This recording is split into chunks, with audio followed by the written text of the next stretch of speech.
If you can't enjoy gaming, you're in some sense being left out of the conversation. Your friends are all playing, and if you can't participate, you're kind of socially disconnected from them.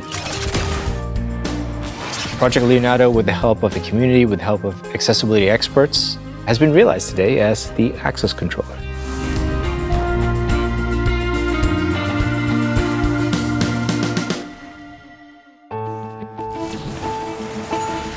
私を含む全ての人がプレイステーションのゲームを楽しむためにコントローラーが必要で、このコントローラーも全ての人に楽しんでもらうために作りたいと思いました。It was incredibly important to us to create an accessible controller, as we were really aware of a lot of players in the world who couldn't use PlayStation for a variety of different reasons. In order to get around this, they themselves had modified hardware, used third-party solutions and other ways to be able to interact with it. And it was very clear and obvious to us that we needed to do something to sort this problem out. The first step was to try to figure out what we didn't know. Not being disabled myself, it was very important for me that we try to learn and understand what it was we needed to solve for. To get this right, we really need to engage the community. We really need to be talking to experts in this field to advise and guide us on what challenges we need to solve. How do we go about solving it? And we spent a lot of time consulting with experts such as from Able Gamers, from Stack Up. They're a military disabled veterans organization with special effect over the United Kingdom. And they lent us a lot of insight into key challenges that were preventing people from interacting with a standard controller.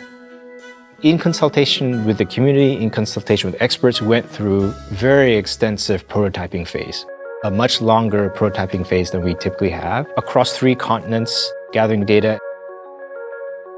There was certainly more team effort and collaboration with the Access Controller, more so than any other project that I've worked on. In our user testing lab in Tokyo, we have a viewing room, and in that viewing room there was always a member from industrial design or interaction design or the various other different departments involved in the project. Having this level of collaboration with the user research was incredibly important. It can't have been easy for the teams to sit in that viewing room and watch their designs get taken apart every day.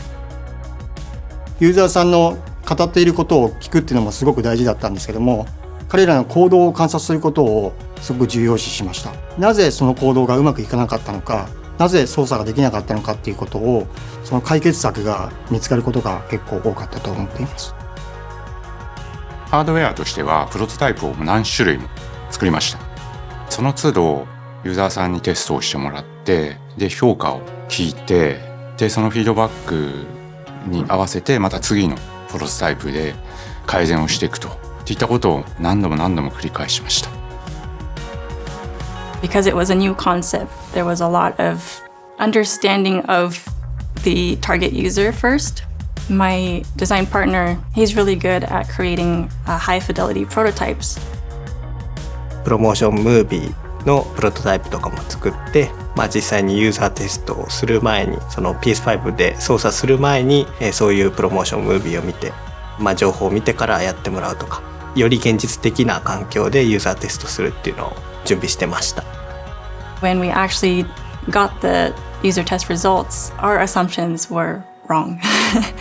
And so taking the raw feedback from the target users really influenced how we think about accessibility and the user experience around that. ユーザーの方に見ていただいて、ここが使いやすいよとか、逆にこの構造だとここが使いにくいとか、指が入らないので物が取れないとか、そういう使いやすいとかのフィードバックをもらって、どんどんブラッシュアップをしてきました。One of the greatest challenges with working on the Access Controller was trying to synthesize results from such an ubiquitous device. You have all of the different hardware buttons, you have all of the different software options, as well as the accessibility conditions and the various games that people use. They could be using it with a DualSense, or they could be using it in the pairs. The amount of different configurations that were out there was overwhelming at first. お客さんの数だけデザインのタイプがあると思っています。というのは、お客さんが自分でカスタマイズをして自分の好きなアクセスコントローラーを自分で作り上げてもらうということです。正しいデザインの形というのはないと僕は思っています。私がデザインするときに注力したのは、そのどのような組み合わせになってもそのデザインの美しさっていうのを損なわないような、そういう組み合わせに対応できるようなデザインっていうのを考えました。We wanted to provide a unique accessible controller that helped solve 3 key challenges. You didn't have to hold it to use it. It was much easier to press buttons that were all organized in a single plane, and had a lot of thumbstick repositionability and flexibility. And we want to deliver all of that in a controller kit that you could customize and adapt from day one out of the box. 基本的に円形をしていて、その一端にアームがついています。円形の真ん中にはセンターボタンという一番大きいボタンがあるんですけど、その周辺に8つのボタンが放射状に並んでるんですね。このコントローラーは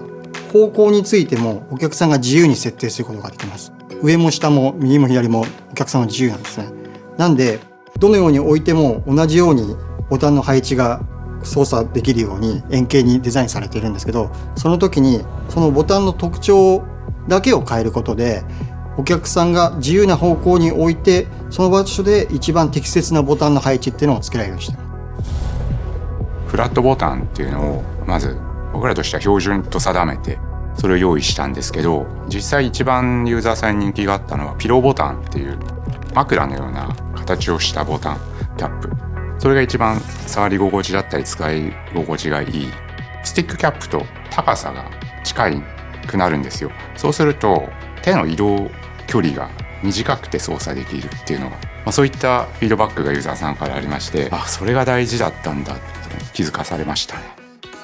使いやすいスタイルっていうのがそれぞれあると思います。で、机の上で使いやすい人もいれば、膝の上で使う人、それからそういったアンプスマウントで車椅子で使う人っていう、様々あるので、そういったのも生活スタイルの中で本当により快適に使えるっていうオプションとして、用意してます。One of the biggest challenges for the UI was explaining this complicated product as simple as possible. We started off with a lot of text. No one wants to read text. So we tried to use 3D animations as much as possible so that the user can focus on the movement of the controller rather than reading. 買ってきてつないでもらったら、まずは初期設定でいろんなボタンの付け替え機能だとか、スティックの長さ調整だとか、そういったことを 3D モデルのアニメーションを使って、そこだけじゃなくて、初期設定が終わった後も自分が好きなタイミングでそういうボタンカスタマイズとかできるように設定にもそういうメニューを置いていて、スティック感度の調整とかもできるようにしていて、もう本当にソフトウェアもそうですけどハードウェアも合わせてこう一から全部自分で作り上げられるみたいなコントローラーになってます。We wanted the entire experience from the time you purchase it to be accessible, going all the way to the packagings of the unboxing experience's design to be openable with one hand, for example.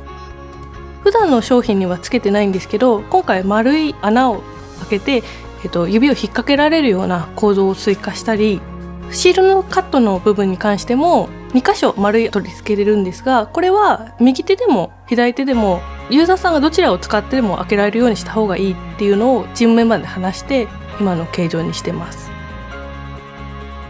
The greatest challenge so far was getting our foot out the door for this type of product. Seeing players who had never used a PlayStation before suddenly being able to actually use it via the access controller and the subsequent joy on their face was something I would certainly remember for a long time. これで終わりじゃなくて、発売した後もどんどん改善していこうと思ってるので、ユーザーの皆さんのフィードバックっていうのをすごく楽しみにしています。